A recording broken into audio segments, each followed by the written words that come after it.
Howdy, damn it. It is time. Time to update the season prediction. Why? What's changed? You know good and well what's changed. Your Aggies went out and got that ranked road win that has escaped us for so long. The room has changed. Look around. The landscape is different, the horizon was blurry, and now it's coming into focus.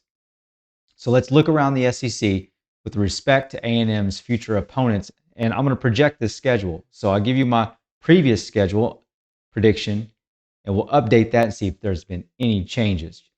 You're listening to the Aggie Central podcast. I'm your host. If you're new around here, just call me Central, okay? This is my unfiltered prediction update after your Ags went out and got a big win in South Bend, 41-40 against the Fighting Irish. So what we're going to do is we're going to review the whole schedule.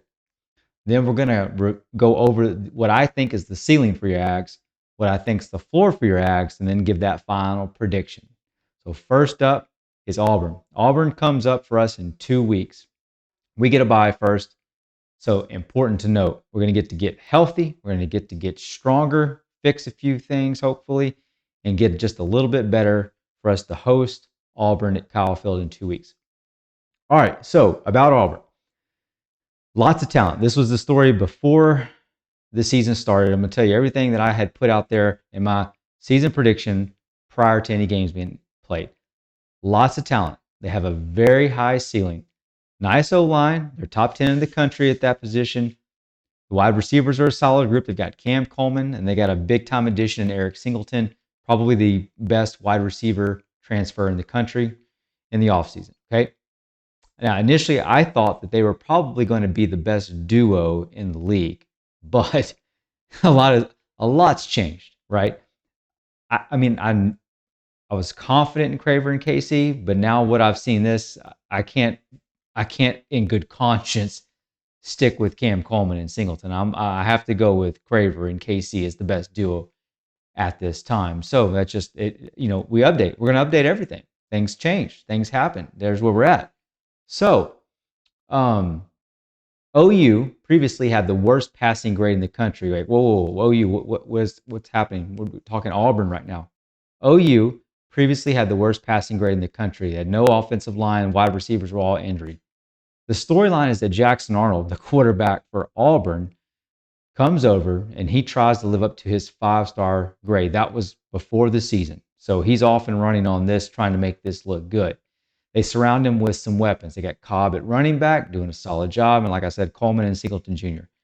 I think what I want to emphasize with this game is our run D versus their offensive line and just how our secondary has started to play. I think we have some weaknesses at run D, but the way our secondary is able to play at this point and potentially man up on these two that they've got, we can overcommit to the run more so than we had done in the previous couple weeks that you kind of saw us start to do a little bit more with Notre Dame. I think we're going to get more confident in that over the bye week, and you're going to see quite a bit more, a little bit maybe even ease of play from this defense so that we can actually go out and contest for some pretty regular 3-and-outs. It seems like it's been a bit of a struggle, but I think we're starting to figure out where we're at. Not to mention our offense is really starting to fire on all cylinders. Okay, so Auburn's going to play OU next week. Number 11 OU. They're going to get their first actual test. They have played Baylor previous to this, but with OU, this coming weekend, we should learn a lot more about this team and where things are going to go with Hugh Freeze. So right now, though, it's at Kyle Field. We're coming off the bye week. I think we got more talent, and I've got this as a W so far for us. So at this point, that would make your Ags 4-0 through week 5 and through 4 games, right? After that comes Mississippi State. Now, basically, the deal with Mississippi State has been that they were going to be a full rebuild under Jeff Levy. So year 0 transitions to year 1, but not for Mississippi State. That's for pretty much any other team normally. For them, it's back to year 0 because of the just complete overhaul of everything that they've been doing. New personnel almost across the board makes for a difficult piece there. But I will say this, they're off and running. They look pretty nice to start off the season so far. They got the win against Arizona State. Like the way they played. And Blake Shapen, he leads the way for this team, and he fronts it right up front with a cannon that's mounted on that kid's shoulder. He has a monster right there that he is pushing that football out of, and he is pushing it down the field, and he's getting in there accurate, firing in there. The dude's good. I mean, holy hell.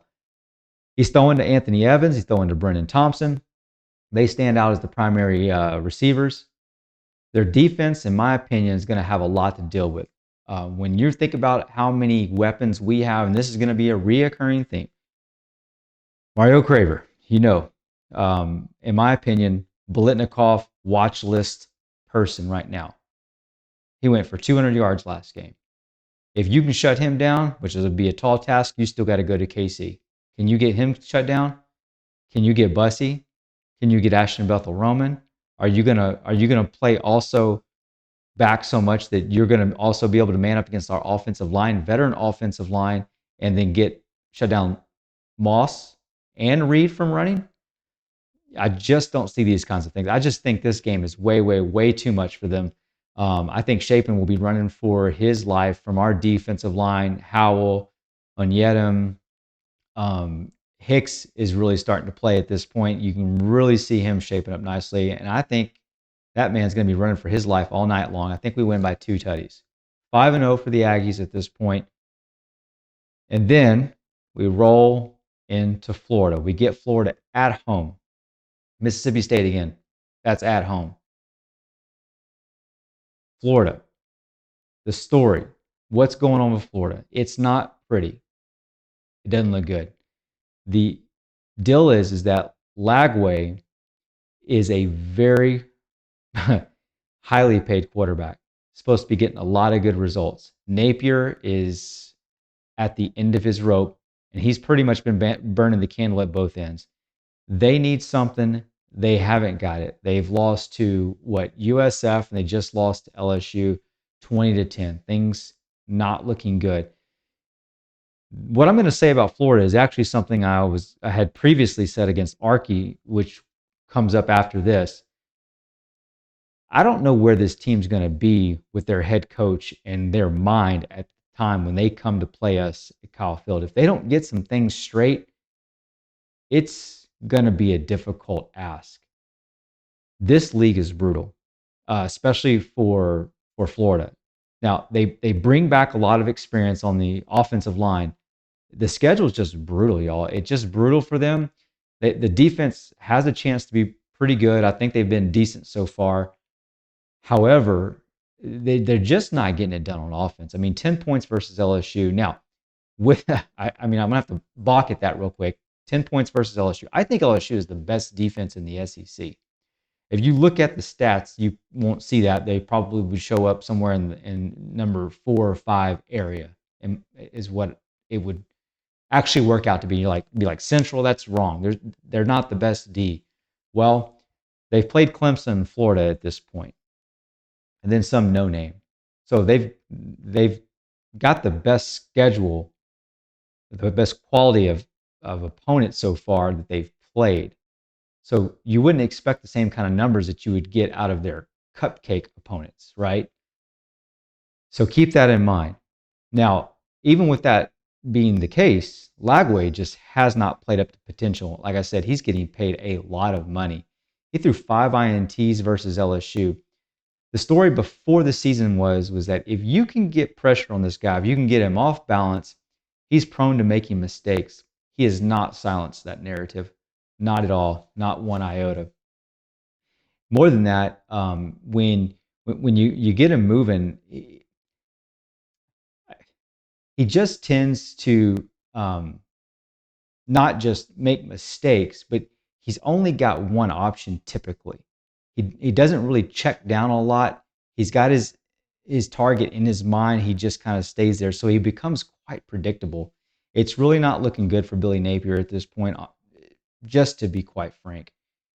But it's a dangerous team. You know, any team with Lagway on it, Sellers on it, Taylor Green on it are going to be dangerous teams. This was my point early in the season before all this kind of got started. I had some losses worked into my prediction throughout this area at some point. I thought that we would probably win either Notre Dame or LSU, but I was leaning towards Notre Dame because, heck, we got to go to LSU and play in Death Valley. Probably at night. That's going to be a real tough task. I also thought that LSU, I guess I'm getting ahead of myself in my prediction a little bit, but this is a little bit of a conglomerate when it comes to some of these teams and how it works out. LSU has a stable quarterback. And in a league where that quarterback play was going to be in question throughout with a lot of teams, I thought that gave them a nice leg up. Florida seemed like they would be dangerous because they had a high-end quarterback that if the necessary steps were taken, they would be extremely dangerous. It's just not working out for them right now. Can they still win? Sure. But do we have them at home? Yes, we absolutely do. Have they got some things they need to figure out? You bet they do. So here's the deal. They've got number 4 Miami coming up. They've got number 8 Texas coming up right before we play them. Now that one could drop, but they still have a quality D. Texas does. You can't deny that. Whatever Arch is doing, they still got a quality D. So the story is still, what's going to happen with us getting pressure on Lagway? Where's their team going to be at after those two high difficulty games? I just don't see them being in the right mindset to come into Kyle Field and get that win versus us. Now, a couple words of caution. We're coming off a very emotional win, one that we've been waiting on for a long time. So the natural reaction is to overreact, predict too high, to get caught up in the moment and think we're way better than we are. So as I get through these, I want to try and temper that. So I give you a really good, accurate idea of what we probably will do. Okay. So keep that in mind because we got to go to Arkansas after Florida. And at some point in these games, you can't just go through all of them and think, oh, we're just going to play at our A game every single time. No other team does that. So we're not going to do that. There's going to be some point when we're able to play our B plus and A minus game somewhat regularly, but we're going to come up with maybe a C plus or B minus game. It's just going to happen. The question is what the other team's going to be doing at the same time when that happens. Like we're going to go to Arkansas, a team that I've got a hot take on, in my opinion, at least the preseason take. And then what are we going to get when we get there? Okay, so Arkansas, we go to Arkansas. They have like the second hardest schedule in the SEC, and it's bad, y'all. So this is part of why I had such an offensive take, I would call it, against them preseason. They do have an out-of-conference game versus Notre Dame, and then they play Tennessee again. The matchup of our opponent's previous matchup is Tennessee. We're going to have some good comps here, especially since they play Notre Dame, to know what Arkansas is about.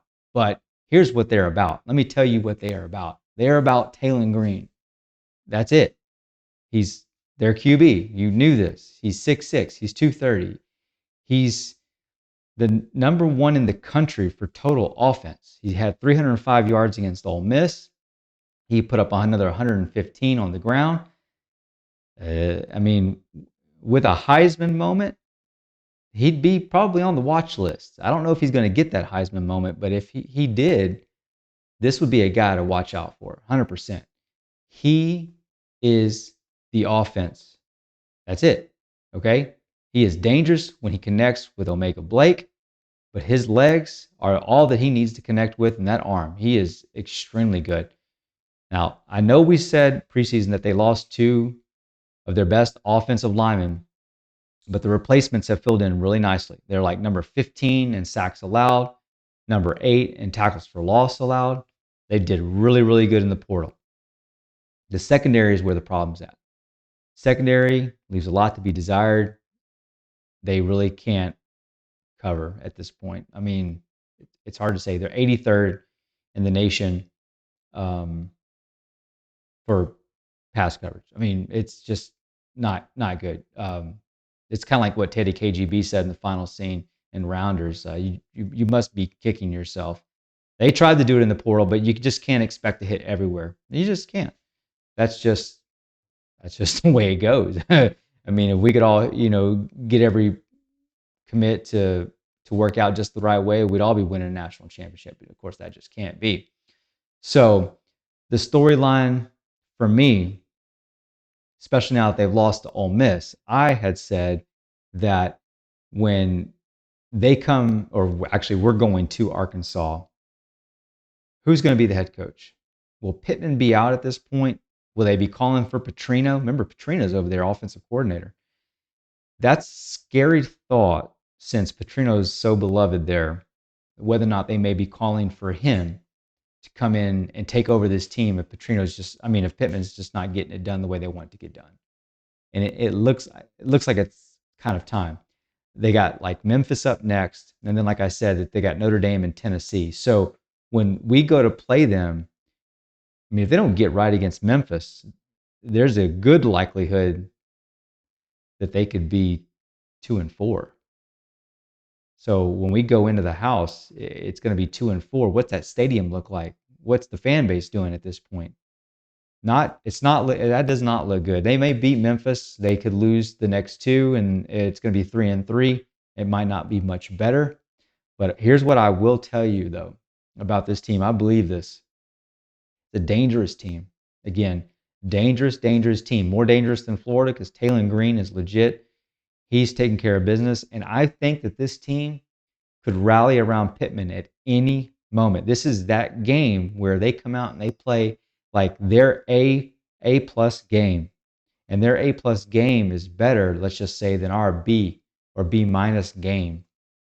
That could be a very big thing. So that's why I'm kind of lumping all these in so that you kind of get an idea of where the losses may come from, because you can't just always say, oh, it's going to come here, it's going to come there. Sometimes it's a group of teams, and within that group, you kind of expect, hey, we're not going to play to our level of football in one of those games. This is definitely one of those to watch out for. As of right now, though, I'll hold off.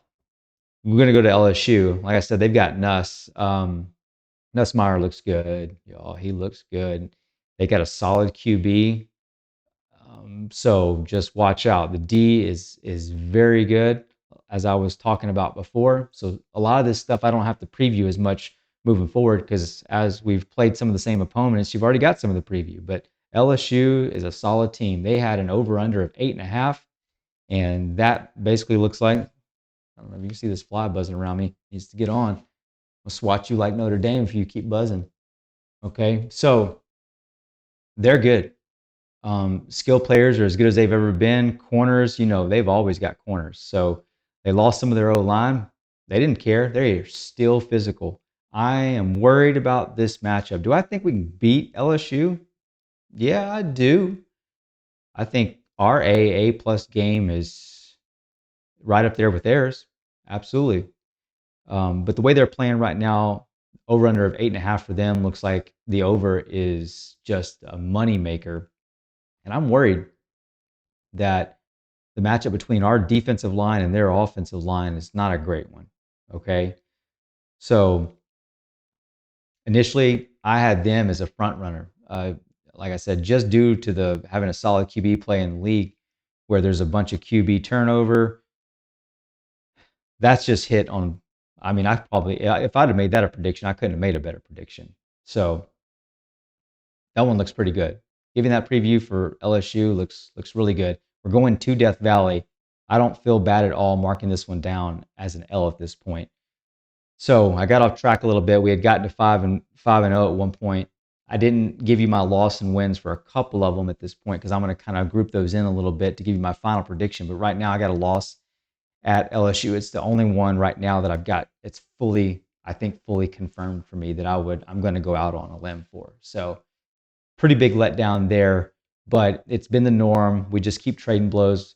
We go there, we lose. They come here, they lose. We host them, we win. They host us, they win. So watch out though. If we break that trend, it's gonna break college football, I feel like. So be careful. We got a bye after LSU. Then we're gonna go to Missouri. So we get some time to get healthy after LSU. After it was right there in our hands. I think we're going to come back hungry and mad against Missouri. They do have a nice quarterback in Bo Pribula. Pribula. He's a nice dual threat quarterback from Penn State. I like what he's doing. I don't have a whole lot to preview for this team at the moment, just simply because it's so far off. There's going to be a lot of new information. So I give you what I gave pretty much in the preseason. And since we just don't know that much about them, and we're going to find out more, keep this in mind. They play South Carolina coming up, number 14 Alabama, and I don't feel like those words are coming out of my mouth correctly. Number 14 Alabama just doesn't seem like it should be so right now, but it is. Number 14 Alabama, number 22 Auburn, number 20 Vandy, then us. How's that going to fare? I don't think that's going to fare real well. I think we're going to out-talent them. So my take is, and preseason still to date, is that we get healthy, we go in hungry, we go in mean right off the bye. After the loss to LSU, we're going to win this one going away with superior talent on offense. And I think that still stands because of what we've seen from these wide receivers, what we've seen from this offensive line, and what Marcel Reed has been able to do so far. So I'm going to stick with that one. I feel it's pretty solid. This one is a W. Now, preseason take, hosting at South Carolina next, this also to me was a dangerous team. So there's three mightily dangerous teams: South Carolina, Arkansas, Florida, and Auburn. I feel a little bit better about Auburn and Florida at this point. And South Carolina really gives a good vibe of that same way, because the deal is that Lenora Sellers got hurt in their loss to Vanderbilt. I think what was that score, 20-7. If he's not in the game, you can go ahead and mark it down as a W, almost guaranteed, I think. But anytime Lenora Sellers is in the game, all bets are off. Same way with these other guys. He is so dangerous that he can just rise up and win a game. I mean, he's got some people around him. They've got Stewart on the defense. They've got Harbor, big guy, 230, 6'5", speedy guy. They said they lost some offensive linemen, which, I mean, looks like it's going to be a pretty big deal, and they lost Rocket Sanders. But there was hope there because Lenora Sellers was going to be back. And with him, you can do just about anything. I mean, he feels like the Cam Newton at this point. But he's not there, and I don't think they can function without him. I think the team is it is Lenora Sellers. So that's not good. That's not good for them. It's a head injury from what I can tell. So it's not physical, it's not functional, those kinds of things. It may just be a hard concussion. He may pass protocol. He may be back. This game is off in the distance, so it stands to reason there's a pretty good chance to be back. So we're going to have to watch out for this. I'm going to be doing this at least every couple of weeks now that we're getting into big time play. I'll keep updating you with what the teams are doing, what the outlook is, and where we stand. So South Carolina, I have as a win at this point. But I've got us losing some other game somewhere along the way. We play Samford after South Carolina, but then we go to Texas, and this is a prime candidate for this. Preseason, I have us losing to Texas. This one is probably the biggest change out of any of these games because the offense is such a drastic. I had it down as a for sure loss, and now it's no longer for sure. Arch is doing Arch things, I guess. I don't know. We didn't know what he could actually do, but everybody thought they did. He's getting paid a lot of money beforehand to have done nothing at that point besides play Louisiana Monroe. Okay, fine. That's fine, but it's not working out right now. There's a lot more to the season, so maybe it will be. But as of right now, they're going to have to lean on their defense. The defense is good. I still think it is elite, but offense is just not there. It's just not there. They're going to have a lot to ride on this. So if it's a low-scoring game, they've got a pretty decent chance. I think our offense, though, should be able to put up some points, 17, 20 points, something like that. I think we'll do better than we did last year for sure. Wide receivers are a big deal. So I think we got a good shot here. Have we able to flip this game fully? I don't know. I think between this game, between Arkansas, and probably between a game like um, Florida, maybe on the very, very, very off chance, um, actually on the off chance Florida, I feel more confident that we're going to beat Florida than Auburn at this point. But I think Auburn is a possibility for a loss. But between Auburn, Texas, and Arkansas, I think there's probably a loss there somewhere. Okay, I think there's probably a loss there somewhere. So one of those. But with that said, you pretty much got a pretty, really good idea of what my take is on this game and what our most reasonable um, projection is for this point. I had us 9-3 going into the season. That was my prediction, 9-3. I had some bold predictions that we would keep the same quarterback throughout the entire season, and that Woodlands Aggie, you know who Woodlands Aggie is, right? That he would post 10 no huddles this year. Now, on a campaign, free Woodlands Aggie right now, YouTube's got him under lockdown, so I don't like that. But if you understand what he does, I think my prediction was that he would post 10 or more no huddles this year. Okay. So I had us 9-3 before this season, but the way we just played, the way the other teams are also shaking out, with that combination, I have us getting one more win. Okay. I don't know that I would have upped this to 10-2 with just our play against Notre Dame, but Notre Dame played so well. We got their absolute best shot. I think I feel comfortable with saying that plus the way some of the other teams and the other things the other teams are dealing with, that's a good solid conservative number to say up one. Now I could go up two. You take those two things, how well we played against a high quality Notre Dame team, some of the other teams struggling like Texas, it's not unfeasible for us to get two more wins. And so that takes me to my ceiling. I think our ceiling is 11-1. That's possible, very doable. I don't know what the percentage would be for that, but it's out there. It's out there. I think beforehand, it's not really, that's not been an option before. 11-1 is an option, but I have us realistically going 10-2. Floor.